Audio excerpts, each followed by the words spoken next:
We are happy to have the fifth of our webinars in the IHRM series. Today we have this webinar on deglobalization and high-tech talent, and the presentation is going to be done by Dr. Elaine Farndale, the director of our Center for International HR Studies in Pennsylvania State University in the United States, and Andy Sivaraman, whose resume, hopefully you all have had a chance to read, and will be incredibly interesting. Actually, before we begin with that, with the introductions, let me very quickly recognize the hard work that Mila Lazarova, as our main leader and organizer for these webinars, has been carrying out, along with Elaine and Maral Muratbekova, as well as Marion Festin, both from ESCP in Europe. We also have Edna Kwan. Actually, both Edna and Mila are from Simon Fraser University in Vancouver, Canada. And Maya Vidovich makes it all happen from behind the screen, behind the curtains, with her technical expertise. So Andy, we're also looking forward to seeing you here so that I can start the introductions. So thank you for being with us. Let me very quickly tell you that we are going to have Elaine's presentation first. Elaine is Professor of Human Resources Management and the Associate Director of the School of Labor and Employment Relations. She is the founder and director of the Center for International HR Studies, and her research is very influential around the world. She has been serving as editor and in many other editorial responsibilities for the Human Resources Management Journal and several other influential publications. And Andy, don't go away, Andy. Let me just say real quick that you are based here in the United States as well. He's a business leader with more than 25 years of experience enabling strategic business transformation through process and technology re-engineering, organizational change, talent management, and similar tasks within hypergrowth and technology-driven disruptions in organizations. So it's a pleasure to have you both here. We're going to start with Elaine and then move on to Andy's presentation. We're also going to talk about the next webinars in the series, but all in due time. Thank you for being here. The floor is yours, Elaine. Hey, thank you very much, Miguel. Thank you for the nice introduction. And it's great to see so many people here, or at least have the virtual presence of so many people. Thanks for joining the webinar today. The aim today is to talk around the theme of deglobalization and high-tech talent. And the ideas behind all of this are coming from some work that I was doing recently with Mohan Thite, Pawan Budwa, and Bora Kwan. And this is presented in a paper published in Human Resource Management, if anyone wants to follow up on this in more detail afterwards. What I'd like to do today is talk at a slightly higher level. I'll refer to this, this article and some of the data we were collecting here, but essentially I'd like to have a conversation with you about the kind of interaction between macro environments and organizations. So hence kind of the subtitle for the presentation today is Understanding the Interdependencies of Corporate and Governmental Actions. Just as a note, I'm more than happy to share slides afterwards. The question often comes up, but also this is being recorded and you will have a chance to see the link and see the whole presentation. So no worries on that front. So here, this is the core message. If you've got 2 seconds to listen to this presentation, then these are the 2 seconds to listen to. The message that I want to share is essentially what happens outside organizations is just as important as what happens inside organizations. especially when we are trying to look, in this case, at global talent management. That is the kind of core idea that I'm wanting to explore. And the question that I'm raising today is, how do we account for this in our international HR research? So how can we capture what's happening outside and inside organizations simultaneously? So this is about integrating context, so the external context, the environment context, and corporate internal strategy, but incorporating within that operational and managerial realities. And what I'm going to argue is that all of these things are interlinked. So we have a global regional context that somehow feeds into the individual national context at country level, which feeds into organizational strategy, operational reality, managerial reality. And I'll talk about what these things are as we progress. But equally, each level also has some kind of influence on the level above it as well. So we're talking about interactions between contexts and organizations. So that's essentially where we're going here. So as I say, if you're in a hurry, thanks very much. Bye, see you again. But if you've got time, please listen on and I'll explain this a little bit further. So the particular study that we're looking at here, as I say, it's around global talent management. And this World Economic Forum quote really kind of gets to why this is an important topic to look at. So from 2018, there's a note that global labor markets are undergoing major transformations. These transformations, if managed wisely, could lead to a new age of good work, good jobs, and improved quality of life for all. But if managed poorly, they pose the risk of widening skill gaps, greater inequality, and broader polarization. So, this is an important topic to be looking at. We have to get this right in practice. And if we're going to get this right in practice, we have to understand what's happening in organizations, in societies, in countries, in order to be able to give appropriate advice to managers for handling the situation. So what I'm arguing today is based on a trend that we were seeing emerging around 2016, 2017, and continued until the pandemic. That's kind of another story, but it's the piece of time just before the world changed into something completely different. And what we were starting to see then was deglobalization, or what Petrovich and Thies call globalization pause, or Witt named deglobalization. And the idea is here that for a number of years, basically since World War II, organizations have been focusing on having this global market. And there's been a gradual building of an infrastructure that creates dependencies between countries. And firms have been able to take advantage of that dependency and those links between all the different countries. What started to happen around 2015, 2016 was that that infrastructure started to break down.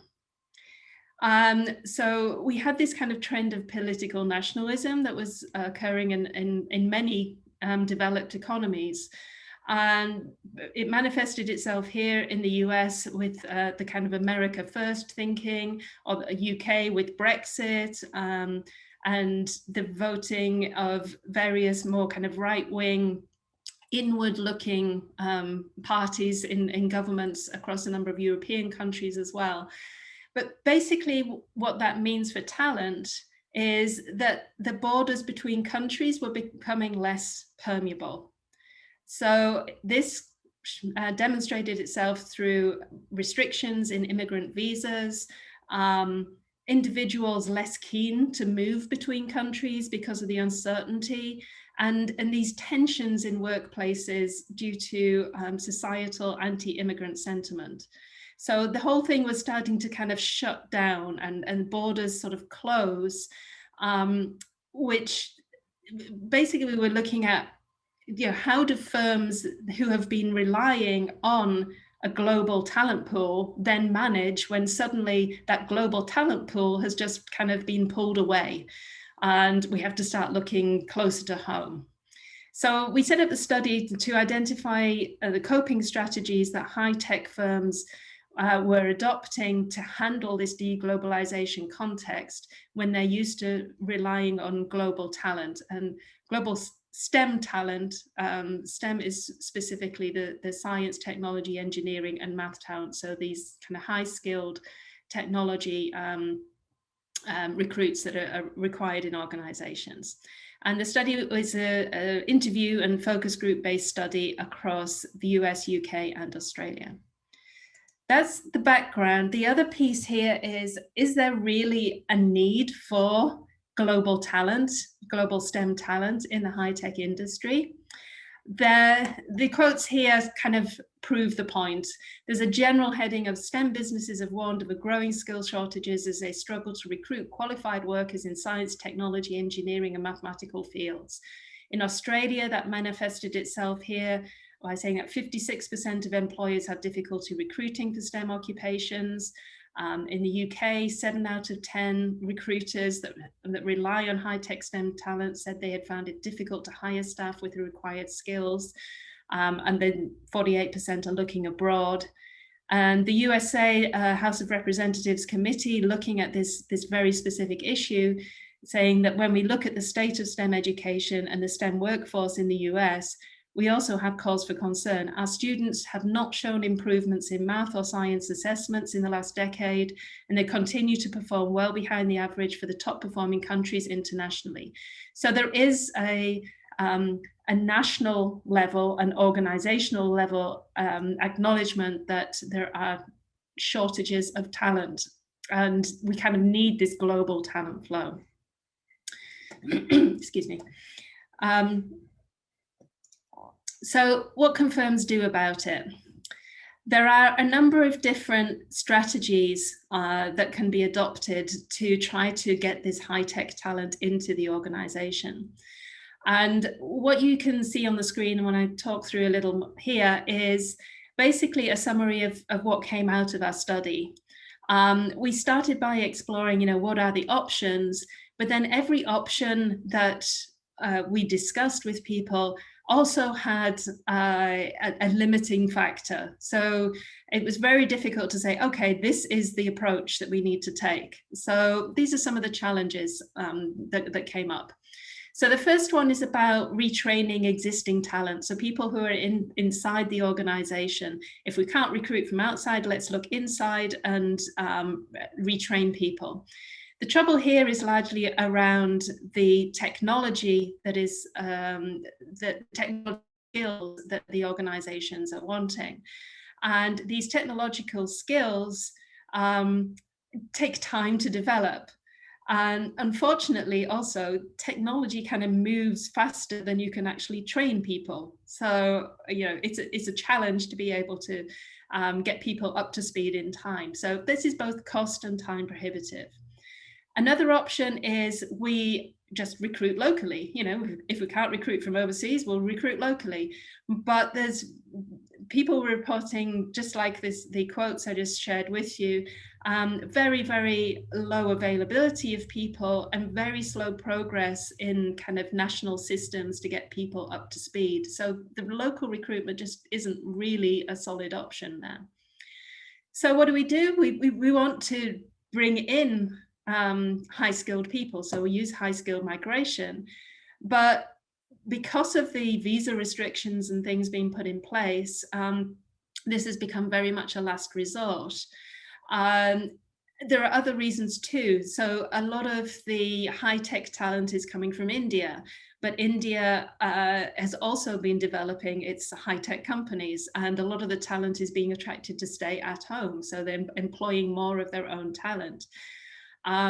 Another issue is the technical expertise that people have is great, but not necessarily the business skills that are needed. So we can't necessarily find the talent that we need if we do look to other countries.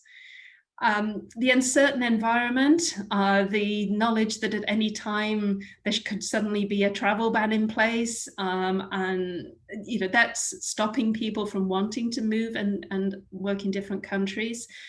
And also a lot of problems reported around the integration of foreign talent into local workforce.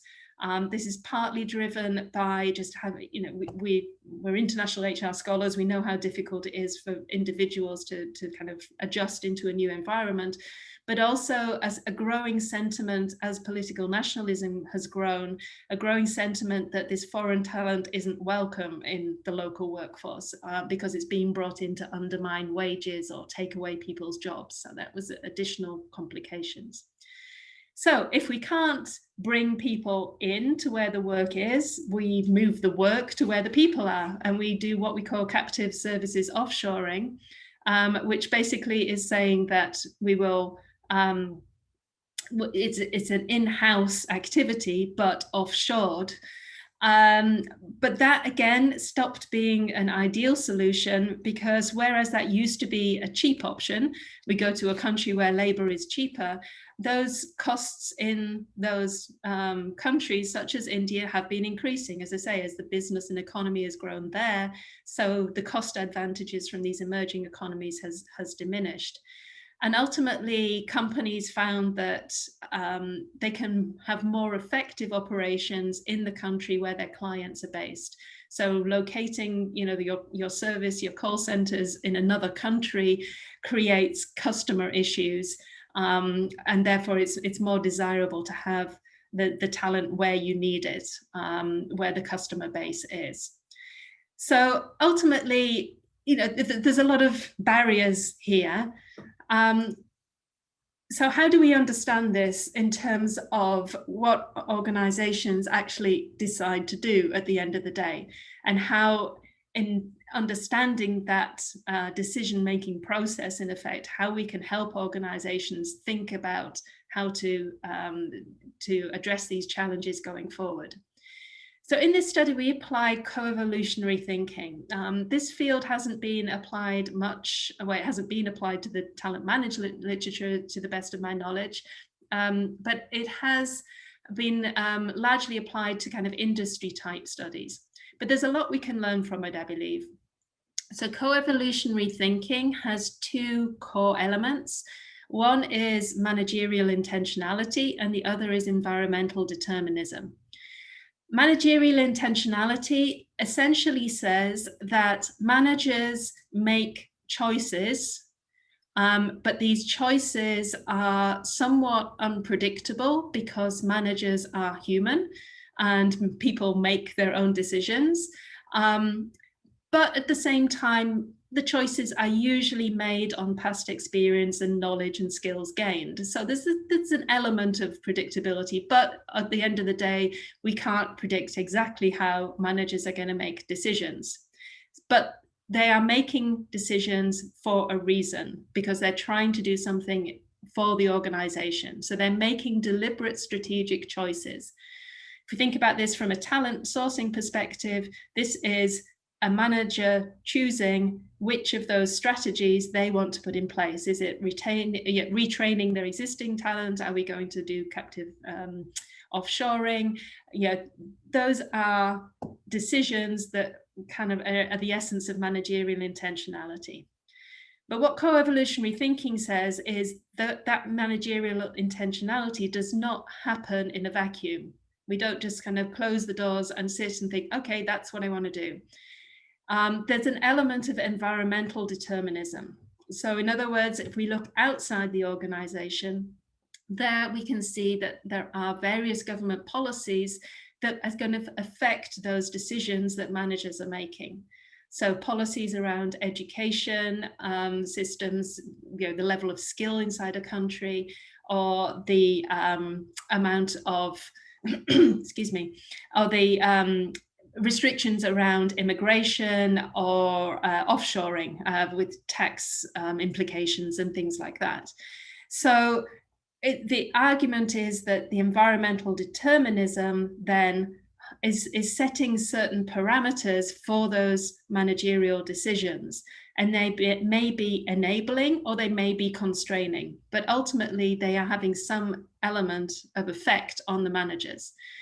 Co-evolutionary thinking then says, well, managers make decisions, environments affect those decisions, but managers can also affect the environment. So in other words, this is like a partnership piece here, and it's interactive. The managerial and the environmental piece go together and affect each other. So for a talent management perspective, we're saying that basically we're looking at linking talent sourcing strategies, so the corporate managerial activity, to the operating environment, which is the collection of government policies on education, immigration, and offshoring, to see how these two things interact with each other. So in brief, for the study, we created 3 propositions, which basically link those two pieces together.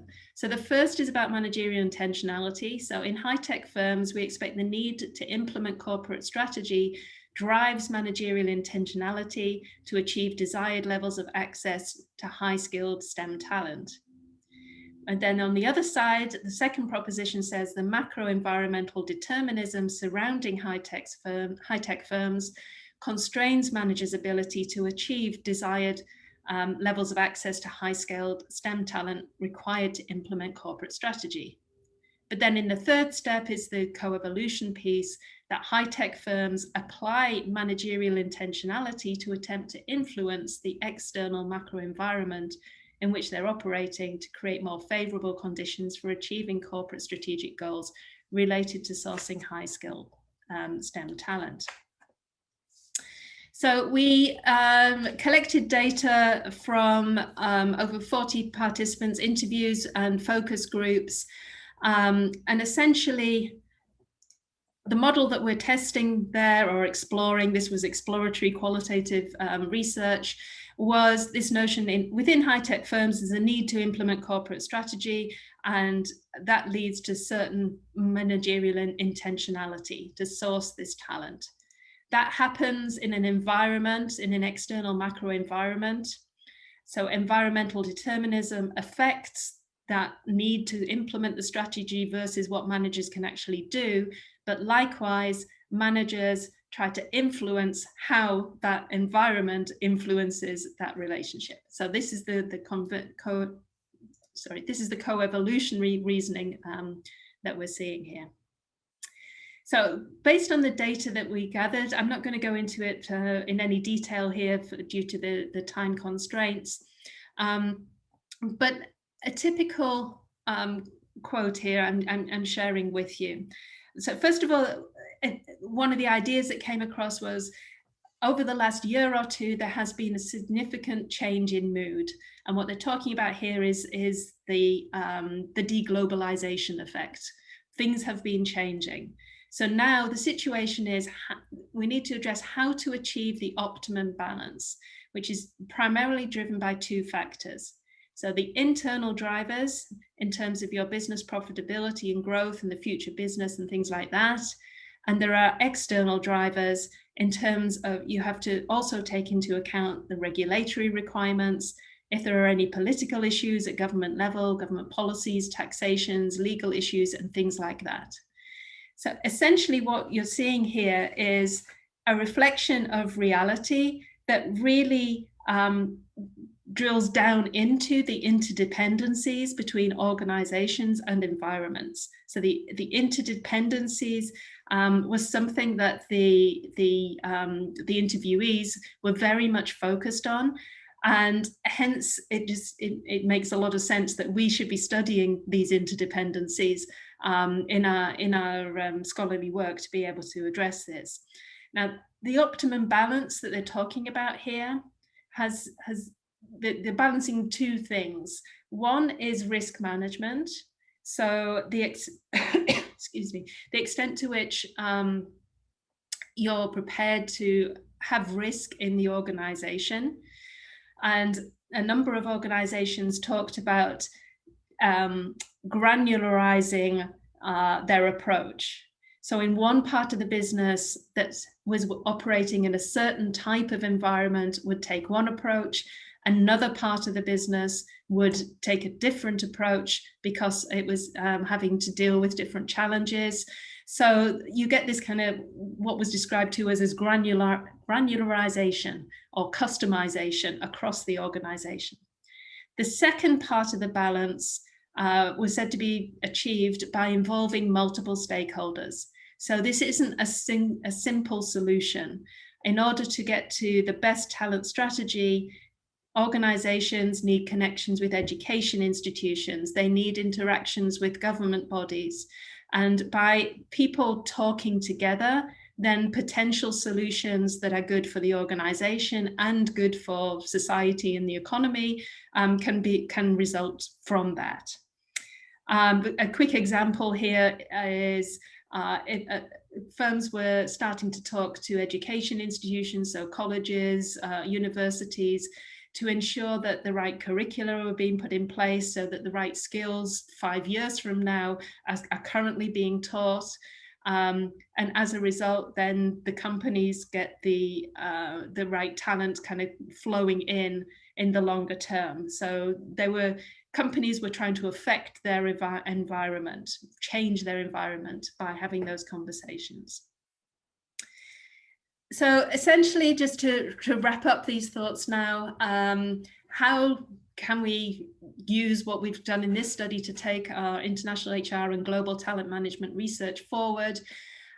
We argue that macro contexts are enablers or constraints in the minds of managers who are making talent management decisions. And there is a need, therefore, to involve multiple stakeholders in talent supply, governments, firms, talent providers, educators, to facilitate a synergistic integration of internal and external environments. So we have to understand the macro context, and we have to understand what's happening or how managers are making sense of that macro context to understand the decisions they then make in the organization. Decisions related to talent management vary due to the human aspect of managers and the immediacy of operational realities. So it could be that there are some amazing potential strategies we can put in place, but it doesn't work for me today, and I don't feel like making that decision. So there's a human element there, and we've got to think about what are the immediate impacts on managers. So further research into that area would be very helpful. Ultimately, we argue that investigating the interaction between managerial intentionality and environmental determinism has the greatest potential to expand future talent management theorizing. And then on a practical level, we need both balance and flexibility across different talent sourcing activities to address the different needs and risks that the firm and the macro environment are creating. So as I said, the takeaway from this for me is what happens outside organizations is just as important as what happens inside organizations. But on that note, and shifting more to the practical side of things, I want to hand back over now to Miguel Olivas, our moderator today, in order to continue the conversation from a more practical perspective, speaking with Andy Sivaraman. Go. Thank you very much, Elaine. And here we have Andy. Thank you very much for being with us. It's a pleasure to have you. And by the way, I forgot to mention, of course, one gets so nervous every time we have one of these live events. And I forgot to mention that we have a questions and answers area within Zoom that some of you have already started using. So thank you for doing so. Please continue to do so. My colleagues and myself are trying to field those questions to bring them up to Elaine or to Andy as we continue this conversation. So Andy, let's start talking about your background and why you are interested. By the way, I just posted your brief bio as well as Elaine's on the questions and answers area. So don't tell us so much about that, but tell us about this topic of deglobalization and technology, if you will, please. Sure. So first of all, Dr. Elaine, congratulations, an excellent summary of the paper that you had kind of researched on.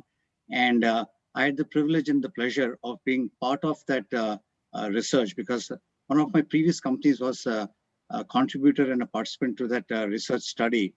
Uh, and what Elaine has presented is really a concise summary of everything that's happened over the years. And I would even go back to beyond, before of 2016, because what's been explained in the three propositions or even in the model itself is a truism for the last 25 years that I've been in this business. And I think even over the next few years, this model is completely going to be a truism. And the reason I say that is that I have been in the talent sourcing, talent management, talent retention business for high-tech STEM skills for the last 25 years now. And over that time, the model has actually changed dramatically. And as we speak, even today, I think Elaine had collated a lot of the data probably in 2017. And by the time the paper was published, probably it was pre-COVID also. And COVID has been the big elephant in the room that has caused so much of disruption and so much of innovation to the way things work today, that even despite all of that, and now we are all working from home, probably this seminar would have been in person, and the 100-odd people would have been in uh, in an auditorium listening to Elaine present. But here we are, and it's working just as perfectly and as well.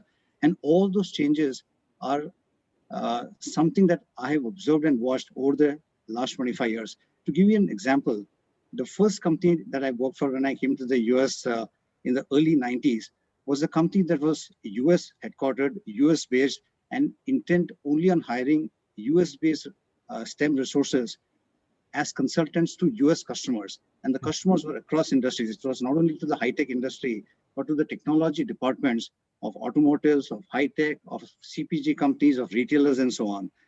The second company that I worked for was a India-based global services company, and same model, that they were providing talent to global clients in the US, in Australia, in the UK. And the work was being done both on-site and in offshore at the India locations. And here I'm in the third company right now, wherein I'm a recipient of those services, in the sense that I run and head a technology software company for which the clients are all automotive companies. And we are looking for hiring STEM skills and STEM talent globally, both in the US and worldwide. And like Elaine mentioned, in some cases, the work is done locally on-site here in the Detroit area. In some cases, the work is done from the homes of people who are part of our company right now. So from an intentionality standpoint, we struggle with exactly the same things that Elaine has mentioned in her three propositions and in her model. Absolutely. Andy, in fact, you actually brought up the fact that the paper was researched and published pre-COVID-19, which brings up a question that we were entertaining in preparation for this seminar, this webinar. Does it all matter in the COVID area? I mean, what is your take? What are your experiences, and how do they correlate with what we are looking at these days? It matters even more today than ever, in the sense that the world has completely changed. The way of working has changed, but the crux of what we are talking about remains exactly the same. There is an environmental determinism that kind of mandates what are the constraints to an operating manager, to the company strategy, to the operating manager, and specifically for the folks who are responsible for talent sourcing and for talent management. Number two, from what it was before to now, we're not only talking COVID, but if you look at the disruptions that have happened in technology with artificial intelligence, with machine learning, and so on, I think in one of our preparatory discussions, we talked about the fact that, let's take some examples. If you think about my focused industry, which is say automotive, today they don't think of themselves as automotive companies anymore. They think of themselves as in the mobility business. And when they think of themselves as in the mobility business, probably 80% of the investments in the future is not going into the old technology, not into the internal combustion engines anymore, but into electrification of vehicles. And we think that probably 50 to 60% of the companies that are there today, which really were parts manufactured through the traditional automotive, do not even exist. So they have to reinvent themselves for the new world where it's hydrogen-based, battery-based, electric-based, and so on. And that creates an entire new ecosystem of even talent in STEM that is required. So if you're a mechanical engineer who was really doing mechanical engineering for an internal combustion engine, guess what?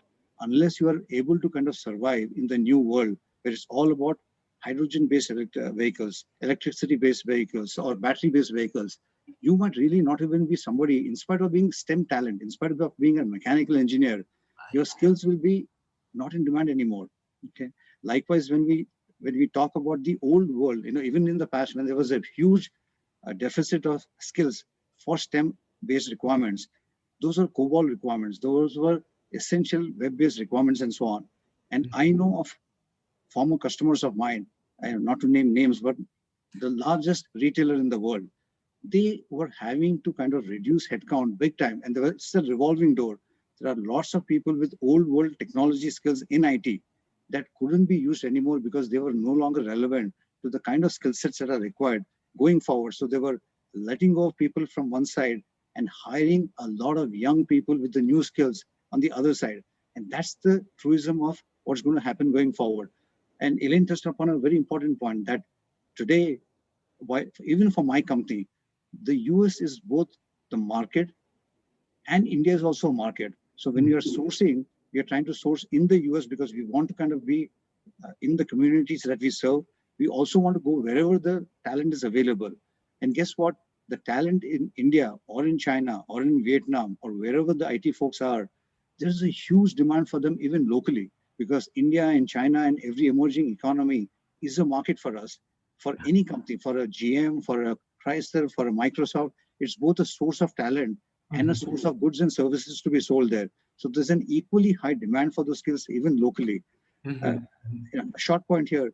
I came to Detroit 25 years ago. Yes. If I was the same age when I came here and I was still in India, would I come? That's a huge question for me in my mind, because today, whether it's in India or in China, those markets are a lot more attractive for a local skill or a local talent, because you can get very exciting roles, very exciting jobs, equally high compensation level relative to the US. Why would you even move out of that country to come to any other country then, right? So the point I'm trying to make here is that while there are barriers to trade, there are barriers to immigration, there are nationalistic feelings across the world, chances are the world can go to where the people are, and the people would like to be where they are, because that's where the world is getting to. Post-COVID, it's never going to be back to the same, wherein people are necessarily having to move to where the work is. We can work just this way. And today, most of the employees of my current firm, they all work from home. They work from home in the US, they work from home in India and other countries. So do we really want to get them into a physical office, to a physical location, just because the work is there? Probably not anymore. I hear you. The model applies. Let me just real quick or bring up a question that Elaine has posted in the questions and answers box for everyone.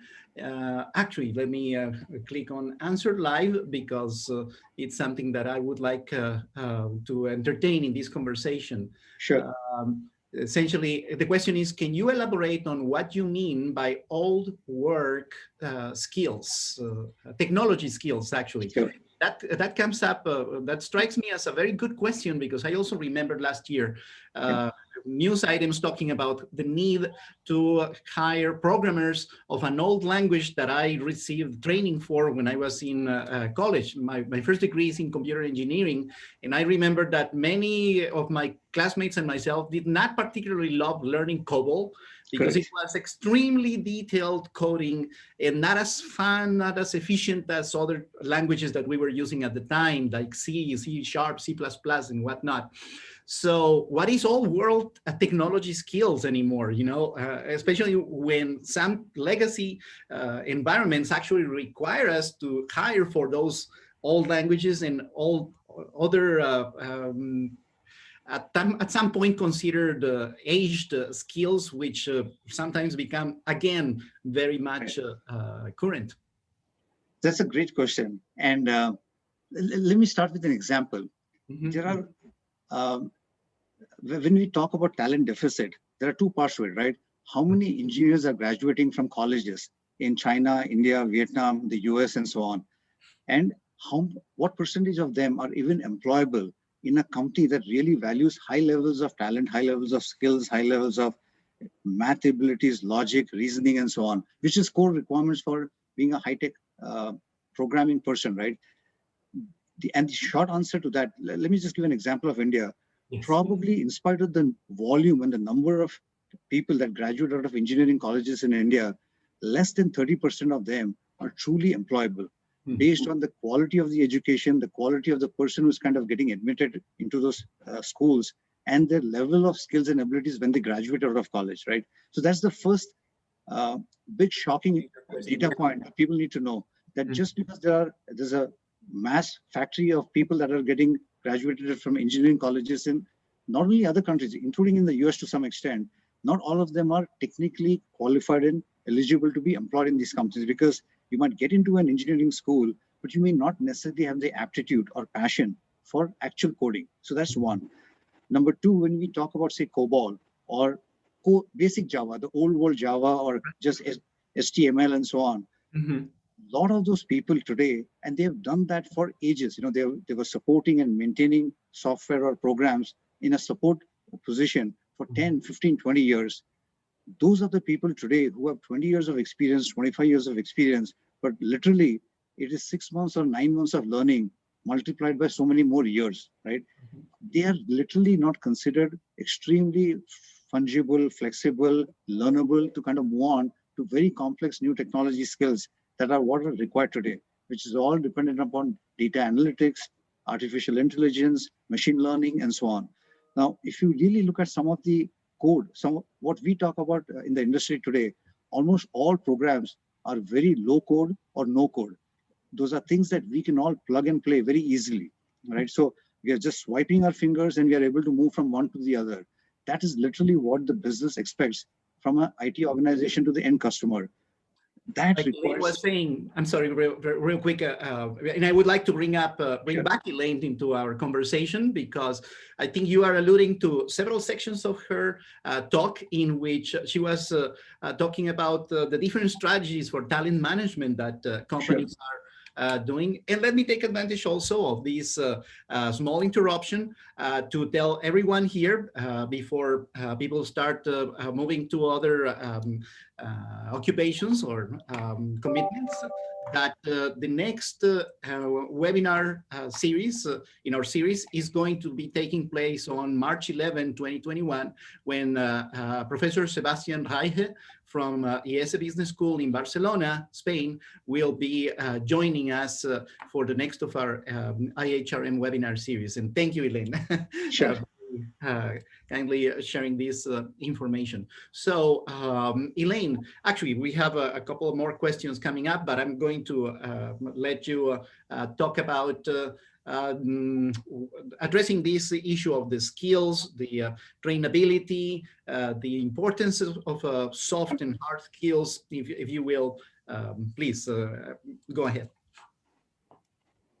Sorry, was that addressed to me? I wasn't sure, Miguel. Actually, both of you, you know, to the extent that you think that you feel you'd like to address this question that Kairul is posting. Do you think soft skills still will be valuable? Is one of the questions here. Another one is whether it is necessary to have a foreign degree to get employed in teaching educations. Okay, well, Dr. Singh, this is probably education related, but I think we can bring it out to the larger context of high-tech companies, which is what we are talking about. We're dealing with in this webinar, right? So maybe if I just pick up, and Andy, please feel free to Sure. join in too. Soft skills are absolutely essential. Yes, we need the technical skills, but what is actually needed is the combination of technical and soft skills. If we define soft skills as ability to understand the business, but also to interact with individuals and build relationships and present to people, negotiate and influence people, all of those things, absolutely, absolutely important. And this kind of speaks a little bit to the point of talking about, you know, where should I get a degree to do what I want to do? And so what has been happening a lot is people from India, from China, from a variety of different countries come to the likes of the US or the UK in order to get an education that can then get them a better position back in the home country. But one of the strategies of firms within the US or the UK or Australia, for example, is to try to hold on to those individuals, to keep them in the country where they've come to study, to work for a while, because they've got the latest skills, and we need those high-tech skills in the organization. But increasingly, there are more attractive, or at least equally attractive, opportunities back in the home country. So while for a long time we were seeing this kind of influx of people who essentially became local talent in the US, UK, Australia, by doing their education and then getting a work visa to continue there, that trend has also started to shift away. So this is another example of this breaking down of the globalization infrastructure. People coming to study are returning back to home countries for great opportunities there as well. So that's one less source of being able to access the talent.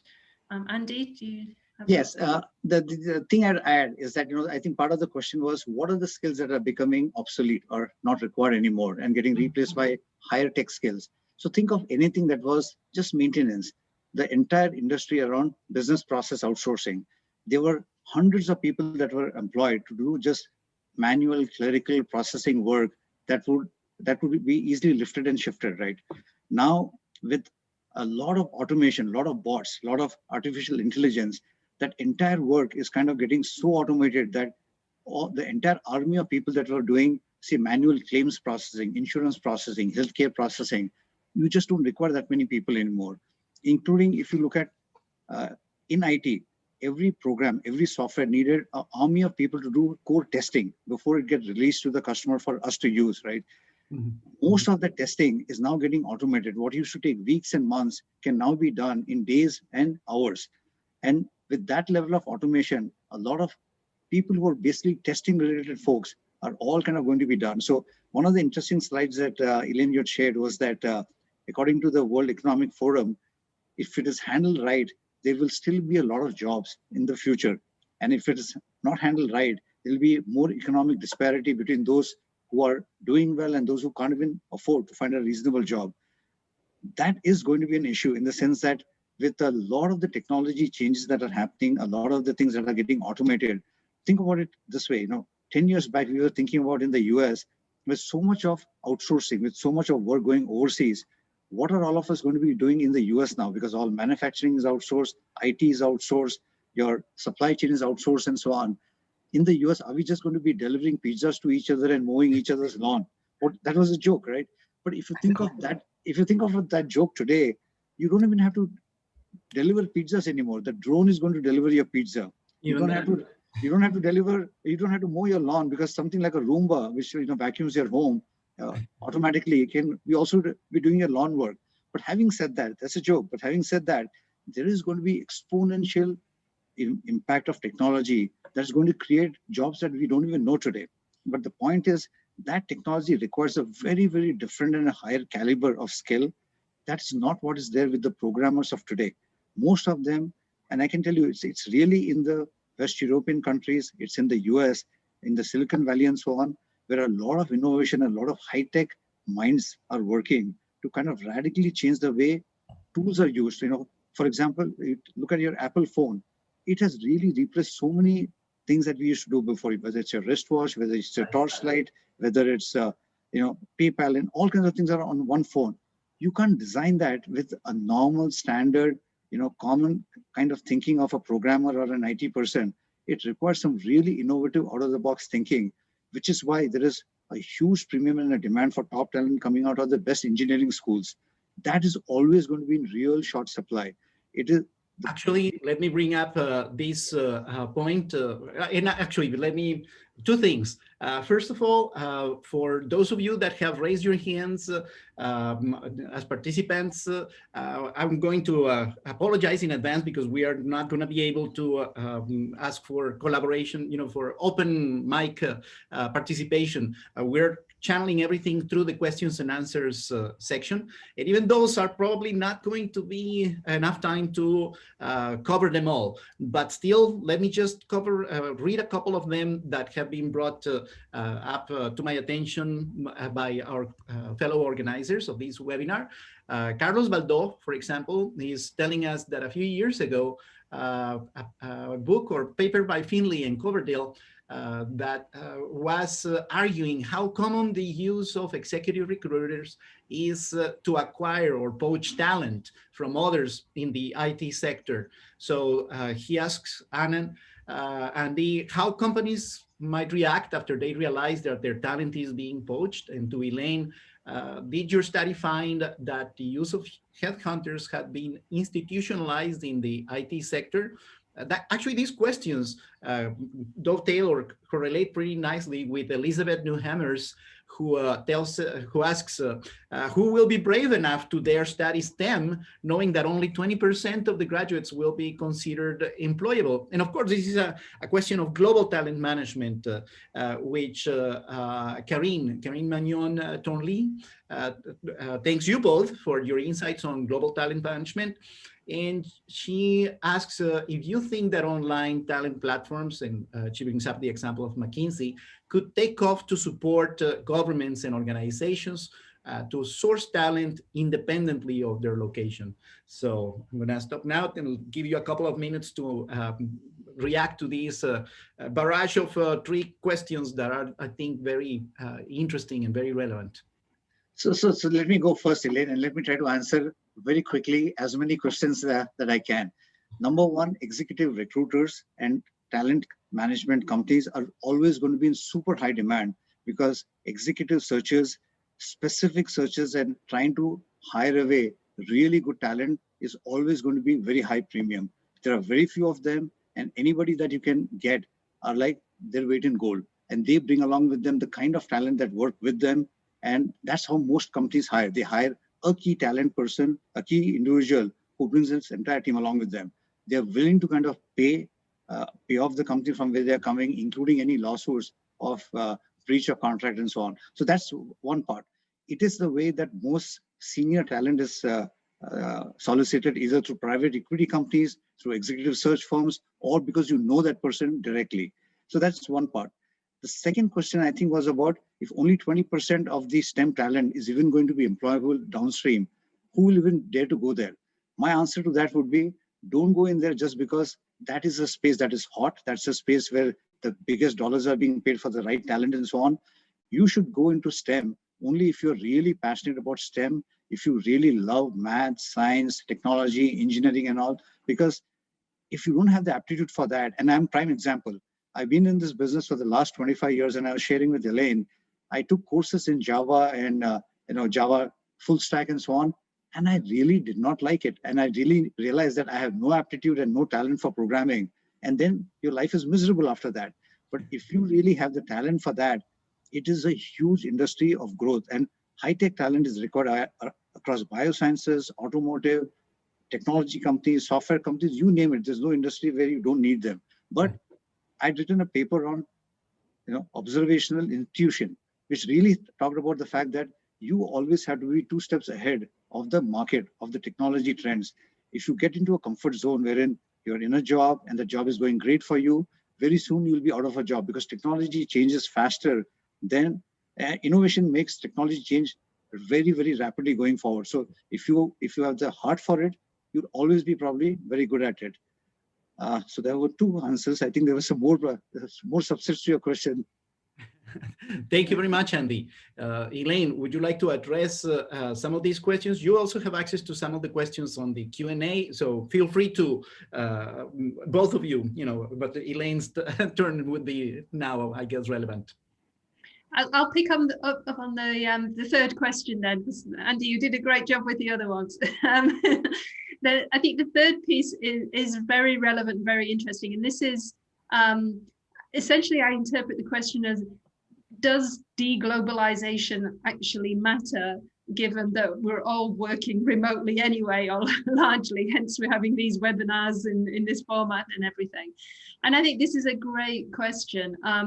Ultimately, as I say, when we were doing the study, it was right in the middle of a period of thinking that what had become traditional ways of accessing talent were breaking down. Barriers were being put up. It was becoming increasingly challenging. And then the pandemic hit. And then it's kind of, okay, at the drop of a hat, we have to completely change how we operate as organizations. Just from a university perspective, you know, all of our most of our teaching is happening sitting, I know, at a dining room table with a computer, which is very different to being in a very large, you know, auditorium and speaking in those kind of environments. Do we still manage to access the talent that we need in order to be able to operate? Yes, we do, largely. There's a lot of that we can do. Obviously, some types of organizations can't operate without physical people being present, as we know. But from a high-tech industry perspective, I mean, that's what we're seeing now. Some of the, you Google and Facebook and those types of companies, basically, a lot of the people who used to work in the office post-pandemic will still be working from home. They're shifting their mode of operation that way. Mm-hmm. So it actually opens up a whole new question for global talent management. To what extent do we need mobility? Is mobility actually relevant if we're talking about high-tech skills, which essentially means sitting behind a computer for a lot of the time? I have other thoughts on this, but I'm also conscious that we're at the end of the seminar, so I will stop at that point, but maybe it's a future discussion point for another session. Thank you, Elaine. Thank you, Andy. Before we adjourn, let me just bring up two issues. And Elaine, if you could share your screen with the logo, the URL for our YouTube channel. As I said at the beginning of our session, this is the 5th of our webinars. And we have a YouTube that Penn State, as well as Simon Fraser University, have put together with the participation and collaboration, help of ESCP in Europe. So if you are able to join us in this URL, in this YouTube channel, once we hit 100 subscribers, then YouTube is going to enable us to change the URL and other things. So please do so. It's also on the chat area of our Zoom. And also let me invite you not just to Sebastian's webinar on March 11, but if you could please pencil in Zeynep Akan on April the 8th, Anwil Harshing on April 29, and Vlad Weiman on May 20. We look forward to seeing you in these webinars, in this space. So now it's time to wrap it up. I'm going to give you 10 seconds, I guess, Andy, Elaine, in that order. And I'm going to thank everyone for being here with us. So go ahead, Andy. Quickly, I think Elaine's model is perfect. And I think this is going to be even more relevant down the future. Number two, I come from an HR background myself. That was my training. And in response to somebody's question, what's the role of HR going forward? I think every executive will be more an HR executive, because across companies, talent management and talent sourcing is going to be the key to how those companies will survive and thrive. So they'll put more attention on how they will engage with employees and how they will source talent globally. Thank you very much, Andy. Your final thoughts on this webinar, Elaine. And thank you very much, Andy, for all your comments and input to the original study also. So much appreciated. I hope that basically from this discussion that it's clear how much there is an intersection between the context in which an organization operates and what can actually happen inside that organization, especially when we're talking about talent. And the role of managers making decisions and things. So just encourage people to pick that up as a research theme going forward. Thank you. Oh, thank you, Elaine. And I appreciate very, very much the hard work behind the scenes that Mila Lazarova, Maral Muradbekova, Marion Feisting, Edna Kwan, and Maya Vidovich have done in order to organize this series. We are very pleased to do something, you know, these days that we cannot meet in person. And we look forward to seeing every one of you. Invite your students, invite your guests, your friends, colleagues. On March the 11th, we will be meeting again to listen to Sebastian Reich's thoughts in our next webinar. Thank you very much for being with us. Have a wonderful rest of your day. Thank you, everybody, to all the organizers and the participants. Thank you, Andy. I appreciate that very much. Thank you. And my apologies to those of you who asked questions and we didn't have enough time to see them. But thank you again. Bye-bye.